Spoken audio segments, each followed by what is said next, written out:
انہیں اپروچ کیا اور ایک ساتھ امن کی بات کی اور ان کو یہ اندازہ تھا کہ یہی موقع ہے کہ اس وقت امن قائم ہو سکتا ہے. جی بریگیڈیئر صاحب. جی ہاں، میرے خیال میں what ever is the case, میرے خیال میں ایک بڑے پازیٹیو ڈیولپمنٹ ہو رہی ہے مڈل ایسٹ میں. جس طریقے سے ہمارے خدشات تھے اور اسپیشلی جب الحدید بیس پہ اسٹرائکس ہوئے تھے اس کے بعد سے کوئی خطرہ تھا کہ کہیں جو اسرائیل کا جو مقاصد تھے اس میں بھی وہ کامیاب ہو گیا، کیونکہ پہلے وہ امریکہ کو ڈریگ ان کر چکا تھا. اب لگ رہا تھا کہ کوئی گلف کوآپریشن کونسل کے کوآپریشن کے کنٹریز کے اس میں شامل نہ ہو جائیں. اور جس طریقے سے ایک بیان بھی آیا ان کی جانب سے، قطر کی جانب سے، لیکن میرے خیال میں اب جس طریقے سے ان کی ٹویٹ آئی اور اس کے بعد جہاں انہوں نے کہا کہ جو رسپانس تھا، جو اطلاعات تھی ان کو آلریڈی مل چکی تھی، تو اٹ واز اے انڈرسٹینڈنگ تھی جن ممالک کے درمیان. اور اس کے بعد جس طریقے سے انہوں نے بات کی ہے کہ ایک رسپانس ان کا ویک تھا لیکن ہمیں اطلاع بھی تھی، لیکن ہم چاہتے ہیں کہ آگے فردر اسکلیشن بڑھے نا، اور ہم چاہتے ہیں کہ ایران میں اور دوسرے ممالک میں یہاں پہ بہتری ہو. اور اس کی ایک انڈیکیشن ویسے آ چکی تھی، جس طرح ہمیں خطرات تھے کہ تیل کی قیمتیں یکدم تیز سرچ کر جائیں گی، لیکن اس اطلاعات آئیں کہ تیل کی قیمتیں گر گئی ہیں. تو وہ ایک انڈیکیشن تھی کہ بیہائنڈ دی سین کچھ ہو رہا ہے. میرا خیال میں what ever is the case کی ایک بہت پازیٹیو ڈیولپمنٹ ہے، لیکن ایک چیز سے کلیئر ہے اور طے ہے کہ جو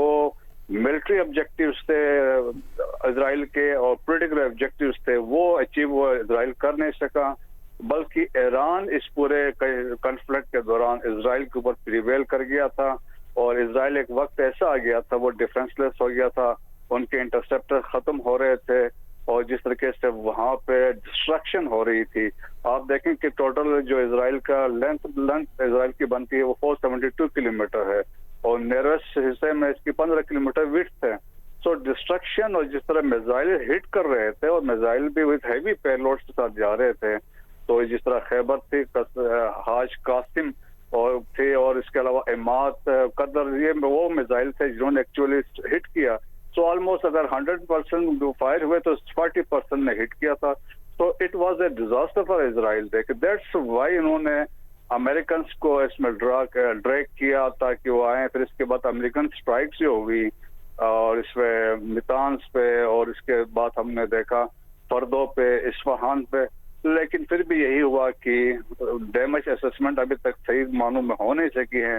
امریکن نے اپنی طرف سے وکٹری کلیم کی، لیکن ایرانیز نے کہا کہ کوئی ڈیمیج اتنا خاص نہیں ہوا ہے. تو بٹ ڈسپائٹ دی فیکٹ جتنے مسائل تھے اور اس کے باوجود جو جس طریقے سے ابھی وی آر ہیڈنگ، تو میرے خیال میں بڑے خوش آئند ہے. نہ صرف مڈل ایسٹ میں، پرشین گلف میں حالات بہتری کی طرف جائیں گے، بلکہ اس کی جو امپلیکیشن سیریس ہونی تھی خطے میں اور گلوبل امپیکٹ ہونی تھی اکانومی میں، اس پہ مثبت اثرات ہوں گے. صحیح. بریگیڈیئر صاحب، یہ ساتھ ہمارے موجود رہیے، اپنے ناظرین کو اپڈیٹ کرتے رہیں. اسرائیل کی جانب سے یہ دعویٰ کیا جا رہا ہے کہ جو آج صبح حملے کیے گئے ہیں اس میں ایران کے نیوکلیئر سائنسدان محمد رضا نشانہ بنے ہیں اور انہیں شہید کر دیا گیا ہے. اسرائیل کی جانب سے یہ دعویٰ سامنے آیا ہے. مزید اسرائیل کی جانب سے ایران پر حملہ کیا گیا اور اس حملے میں نیوکلیئر سائنسدان محمد رضا کو ٹارگٹ کیا گیا جس میں وہ شہید ہو گئے ہیں. دوسری جانب تل ابیب اور مقبوضہ بیت المقدس میں بھی یہ خبر آ رہی ہے کہ کئی دھماکوں کی آوازیں سنی گئی ہیں. ایک طرف اسرائیل نے حملہ کیا ہے، جبکہ اب سے کچھ دیر پہلے ہم نے آپ کو بتایا کہ اسرائیل کے اندر بھی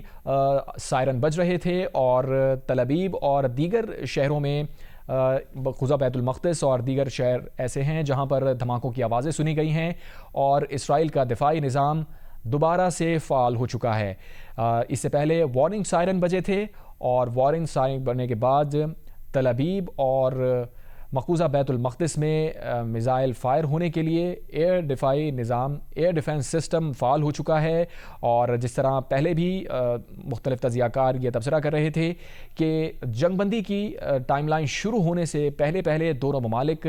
زیادہ سے زیادہ ملٹری گینز کرنا چاہتے ہیں تاکہ پوزیشن آف اسٹرینتھ پر ان مذاکرات میں بات ہو اور معاہدہ پھر اس حساب سے ہی ان کے فیور میں جائے.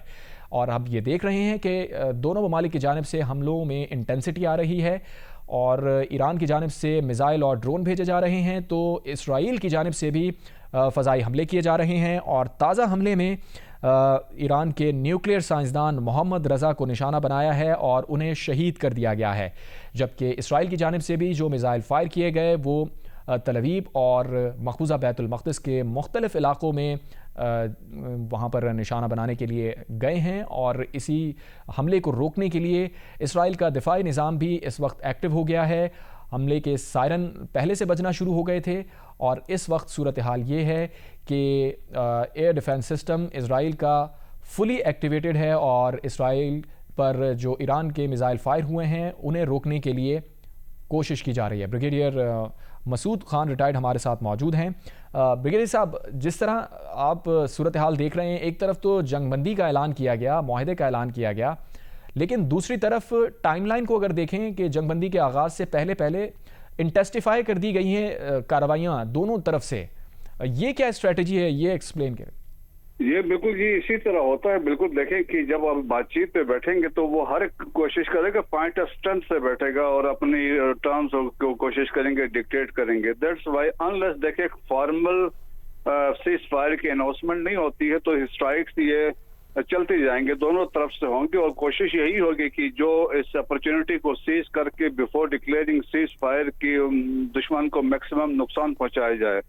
تو یہ اس سلسلے کی ایک آپ سمجھ لیں کڑی ہے، اور یہ کرتے رہیں گے، اور انلیس ایک فارمل اناؤنسمنٹ آ جاتی ہے اور اس کے بعد کی فلانی ٹائم کے بعد ول بی نو فائرنگ، تو اس کے بعد یہ accordingly will be firing cease ہو جائے گی۔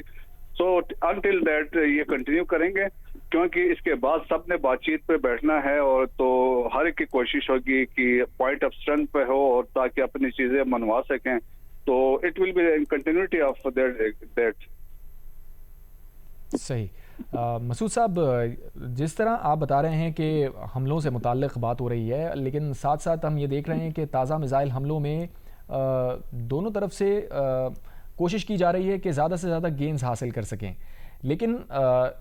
ان حملوں کی وائلیشن کے حوالے سے ابھی تک جو بات سامنے آئی ہے اس میں امریکی صدر نے تو یہ پہلے ہی کہہ دیا تھا کہ اگر دونوں ممالک حملہ کرتے ہیں ایک دوسرے پر اور جو راستہ متعین کیا گیا ہے اس پر نہیں جاتے تو نقصانات اٹھائیں گے، لیکن امریکی صدر نے جو شرط بتائی تھی یا جو بات یا جو فریم ورک بتایا تھا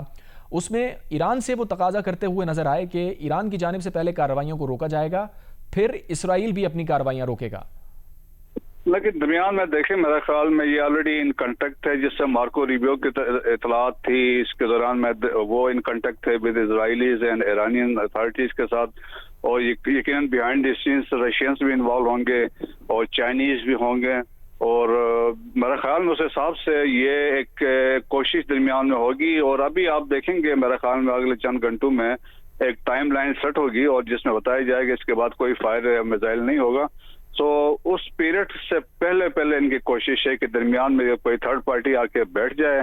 تو میکسیمم گینز کے لیے تو یہ کر رہے ہیں، اور ایک دیکھیں ہر ایک کی کوشش یہ ہے کہ ڈومیسٹک کنزمپشن کے لیے آڈینس کو بتانے کے لیے کہ ہم نے پریویل کیا، جبکہ گراؤنڈ ریئلٹیز میں آپ کو پتہ ہے کہ جس طریقے سے اسرائیل کے ساتھ ہوا ہے، اور